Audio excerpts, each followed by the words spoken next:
ಇದೆ, ಅದೇನಿಲ್ಲ. ಅವರು study tour. Sir, ಈಗ ಸ್ಟೇಟ್ ಬಜೆಟ್ ಹೋಗ್ತದೆ, ಬಜೆಟ್ ಸಮಯದಲ್ಲಿ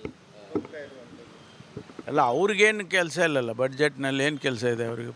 ಬಡ್ಜೆಟ್ ಪ್ರಿಪರೇಷನ್ ಮಾಡೋರು ಮುಖ್ಯಮಂತ್ರಿಗಳು ಮತ್ತು ಫೈನಾನ್ಸ್ ಡಿಪಾರ್ಟ್ಮೆಂಟು. ಅವರು ಹೇಳೋದೆಲ್ಲ CLPಯಲ್ಲಿ ಹೇಳಿದ್ದಾರೆ. ಶಾಸಕರೆಲ್ಲ ಅದಕ್ಕೆ CLP ಕರೆದಿದ್ದರು ಸದನ ಅಧಿವೇಶನದಲ್ಲಿ. ಆಗ ಅವರು ಅವರ ಅನಿಸಿಕೆಗಳನ್ನು ಹೇಳಿದ್ದಾರೆ ಮುಖ್ಯಮಂತ್ರಿಗಳಿಗೆ. ಸೊ ಅದನ್ನೆಲ್ಲ ಸಂಗ್ರಹಣೆ ಮಾಡಿ ಈಗ ನಮ್ಮ ಜೊತೆ ಎಲ್ಲ ಮಾತಾಡಿದ್ದಾರೆ ಮುಖ್ಯಮಂತ್ರಿಗಳು. ನಮ್ಮ ಇಲಾಖೆಗಳದ್ದೆಲ್ಲ ಡಿಸ್ಕಷನ್ ಆಗಿದೆ, ಇನ್ನೂ ಕೆಲವು ಡಿಸ್ಕಷನ್ ಆಗಬೇಕು. ಅದೆಲ್ಲ ಅವರು ಕ್ರೋಢೀಕರಿಸಿ ಬಡ್ಜೆಟ್ ಪ್ರಿಪೇರ್ ಮಾಡ್ತಾರೆ. 6ನೇ ತಾರೀಕು ಬಡ್ಜೆಟ್ ಪ್ರೆಸೆಂಟ್ ಮಾಡ್ತಾರೆ. ಈಗ 30 ಜನ ಯಾರು ಹೋಗ್ತಾ ಇದ್ದಾರೆ ಅವರು ಸಿದ್ದರಾಮಯ್ಯ ಅವರ ಪರವಾಗಿರುವಂಥ ಶಾಸಕರು ಅಂತ. ಮತ್ತೀಗ ಆ ರೀತಿ ಯಾವುದೂ ಇಲ್ಲ. ಶಾಸಕರು they are at free will, ಎಲ್ಲಿ ಬೇಕಾದ್ರೂ ಹೋಗ್ತಾರೆ ಬರ್ತಾರೆ. ಅವ್ರನ್ನ ಬಿಡಿಯಪ್ಪ, ಅವರೆಲ್ಲ ಹೋಗಲಿ ಬರಲಿ. ಯಾಕೆ? ಯಾವ ಕದನೂ ಇಲ್ಲ. ಇನ್ನೊಂದು ಕಡೆ ಮಹದೇವಪ್ಪ ಅವರು ಮತ್ತೆ ದಲಿತ CM ಅವರ ಒಂದು ಇದನ್ನು ದಾಳವನ್ನು ಉಳಿಸಿದ್ದಾರೆ. ದಲಿತ CM ಯಾಕೆ ಆಗಬಾರ್ದು ಅಂತ. ಮತ್ತು ದಲಿತರಲ್ಲಿ ಎಲ್ಲರಿಗಿಂತ ಒಳ್ಳೆ ನಾಯಕರು ಇದ್ದಾರೆ, ನಾನು ಇದ್ದೀನಿ ಅಂತ ಹೇಳಿದ್ದಾರೆ. ಹೌದು, ಅವರ ಅಭಿಪ್ರಾಯ ಹೇಳಿದ್ದಾರೆ. ಮಹದೇವಪ್ಪನವರು ಸಮರ್ಥರಿದ್ದಾರೆ. ಯಾವುದೇ ಜವಾಬ್ದಾರಿಯನ್ನು ಕೊಟ್ಟರೆ ತೆಗೆದುಕೊಳ್ಳೋದಕ್ಕೆ ಅವರಿಗೆ ಸಾಮರ್ಥ್ಯ ಇದೆ, ಅದಕ್ಕೆ ಹೇಳಿದ್ದಾರೆ ಅವರು. ಪರಮೇಶ್ವರ್ ಅವರ ಹೌದು, ಅದಕ್ಕೆ ನಾನು ಬೇಡ ಅಂತ ಹೇಳ. ಅಲ್ಲ ರೀ, ನೋಡಿ, ಜನಸಮುದಾಯದಲ್ಲಿ ಸಾರ್ವಜನಿಕ ಬದುಕಿನಲ್ಲಿ ಕೆಲವರು ಅವರವರ ಲೀಡರ್ಸ್ ಅಂತ ಆರಿಸ್ಕೊಳ್ತಾರೆ ಜನ. ಅವರ ಅಭಿಪ್ರಾಯವನ್ನು ಎಕ್ಸ್ಪ್ರೆಸ್ ಮಾಡ್ತಾರೆ. ಅದನ್ನು ತಪ್ಪು ಅಂತ ನಾವು ಹೇಳೋಕ್ಕಾಗೋದೇ ಇಲ್ಲ. ಅವರ ಅಭಿಪ್ರಾಯ ಅದು.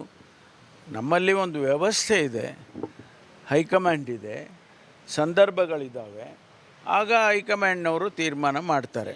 ನಾವು ಯಾರೋ 10 ಜನ ನನ್ನ ಪರವಾಗಿ ಜೈಕಾರ ಹಾಕಿದರೆ ಆಗೋದಿಲ್ಲ. ಆದರೆ ಹೈಕಮಾಂಡ್ನವರು ಅದನ್ನೆಲ್ಲ ನೋಡಿ ತೀರ್ಮಾನಗಳು ತಗೊಳ್ತಾರೆ ಸಂದರ್ಭದಲ್ಲಿ. ಈಗ ಸಂದರ್ಭ ಇದೆ ಅಂತ ನನಗೇನು ಅನಿಸಲ್ಲ. ಅಲ್ಲ ಸರ್, ಈಗ ಸಂದರ್ಭ ಈಗ ನಿಮ್ಮ ಪರವಾಗಿ ವೇಳೆ ಮುಖ್ಯಮಂತ್ರಿ ಚೇಂಜ್ ಆಗುವಂತಿದ್ದರೆ ಇದು ದಲಿತ CM ಆಗಬೇಕು ನಿಮ್ಮ ಒತ್ತಾಯ ಇರುತ್ತೆ. ಅಲ್ಲ, ಈಗ ಅದರ ಚರ್ಚೆನೇ ಇಲ್ವಲ್ಲ. ಚರ್ಚೆ ಆದರೆ ಪ್ರಶ್ನೆ ಅಲ್ಲ, ಚರ್ಚೆ ಇಲ್ಲ. ಈಗ ಬಡ್ಜೆಟ್ ಪ್ರೆಸೆಂಟ್ ಮಾಡ್ತಾ ಇದ್ದೀವಿ, ನಾವು ಆಡಳಿತದ ಮೇಲೆ ಕಾನ್ಸಂಟ್ರೇಟ್ ಮಾಡಬೇಕು. ಆಗ ನೋಡೋಣಂತೆ. ಹೌದು, ಅದಕ್ಕೆ ಈಗಾಗಲೇ ಕ್ರಮ ತಗೊಂಡಿದ್ದಾರೆ ಪೊಲೀಸ್ನವರು. ಕಾನೂನು ಪ್ರಕಾರ ಏನು ಕ್ರಮ ತಗೋಬೇಕೋ ಅದನ್ನು ತಗೊಳ್ತಾರೆ. ಅದು ಆ ಹೆಣ್ಣು ಮಗಳು ಶೆಡ್ಯೂಲ್ ಕಾಸ್ಟ್ ಅಂತ ಕೇಳಿದ್ದಾನೆ, ಅದಕ್ಕೆ ಅವರು PCR ಆ್ಯಕ್ಟು ಅದೆಲ್ಲ ಹಾಕ್ತಾರೆ ಅವರು. ಅದು ಡೀಟೇಲ್ಸ್ ತೊಗೊಳ್ತೇನೆ, ನಾನು ಡೀಟೇಲ್ಸ್ ತೊಗೊಂಡು ಹೇಳ್ತೀನಿ.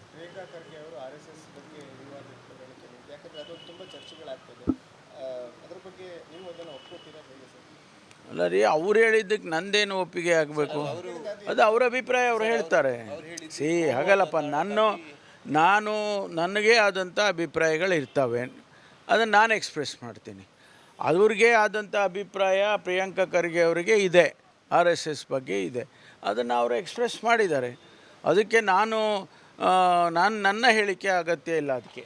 ಸರ್, ಈ ಸಲ ಈ ಪರಿಶೀಲನೆ ಸಭೆಯಲ್ಲಿ ಏನು ಅಜೆಂಡ ಇದೆ? ಯಾಕಂದರೆ ಲಾಸ್ಟ್ ಟೈಮ್ ಈ ಡ್ರಗ್ಸನ್ನು ಸಂಪೂರ್ಣವಾಗಿ ಇದು ಮಾಡಬೇಕಂತ ಹೇಳಿ. ಹೌದು, ಈ ಬಾರಿ ಕೂಡ ಡ್ರಗ್ಸು ಈಗಾಗಲೇ ಮುಂದುವರಿತಾ ಇದೆ. ಅದನ್ನು ನಾವೇನು ನಿಲ್ಲಿಸೋದು ಇಲ್ಲ.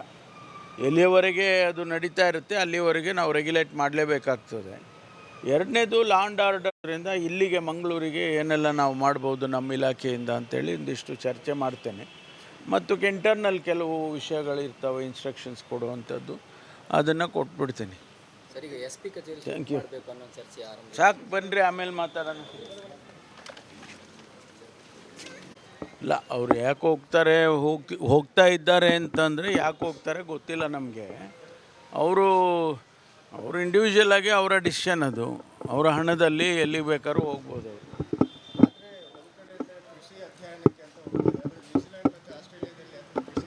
ಹೌದಲ್ಲ, ಯಾಕಿಲ್ಲ?